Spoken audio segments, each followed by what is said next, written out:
நபிகள் நாயகம் ஸல்லல்லாஹு அலைஹி வஸல்லம் அவர்கள் சொன்னார்கள், நாளைக்கு மறுமை நாளையிலே சொர்க்கத்தில் முதல்ல நுழையக்கூடிய ஒரு மனிதர் ஒரு கருப்பு அடிமையாக இருப்பார் என்று ஸல்லல்லாஹு அலைஹி வஸல்லம் சொன்னாங்க. உடனே சஹாபாக்கள் யார் அந்த கருப்பு அடிமை அப்படின்னு கேட்டாங்க. உடனே ஸல்லல்லாஹு அலைஹி சொன்னாங்க, முற்காலத்துல ஒரு நபி இருந்தார்.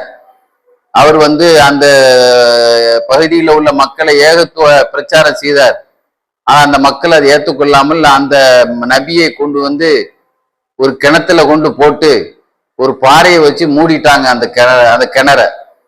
அந்த சமயத்தில் ஒரு கருப்பு அடிமை அவர்தான் காட்டிலே விறகு வெட்டி அதை முதுகில் சுமந்து பஜாரிலே சென்று விற்பனை செய்து அதில் உள்ள காசுல உணவு வாங்கி கொண்டு எந்த நபியை கிணத்திலே போட்டு மூடியிருக்கார்களோ அந்த பாறையை அகற்றி அந்த நபிக்கு உணவு கொடுத்து செல்வார். பிறகு அந்த பாறையை மேல மூடி வச்சுட்டு சென்று விடுவார். இப்படியே அவர் என்ன செய்து கொண்டிருந்தார்.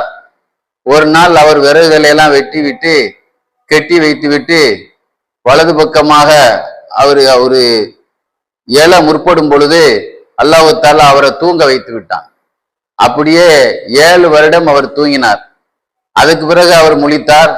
அதுக்கு பிறகு இடது பக்கமாக அவர் சரிந்து அப்பொழுது ஒரு 7 வருஷம் அல்லாஹ் அவரை தூங்க வச்சான்.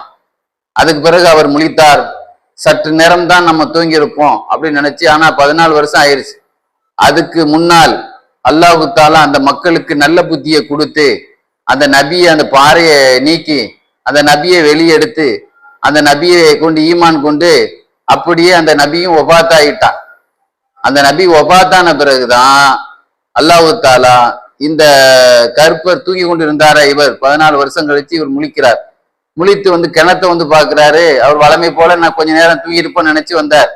ஆனா கிணத்துல அவர் இல்லை. ஆக அந்த நபி என்ன செய்தாங்க, வாழ்ந்த காலமெல்லாம் எனக்கு உணவு தந்த அந்த கருப்படிமை தான். அவர் யாரு, அவர் எங்க இருக்காருன்னு ஆனா அல்லாஹ் அவரை தூங்க போட்டிருக்கிறான். அந்த மக்கள்கிட்ட கேட்டுக்கிட்டே இருந்தார். ஆனா அவர் ஒபாத்தான பிறகுதான் இந்த கருப்படிமையை அல்லாஹ் முழிக்க வச்சான்.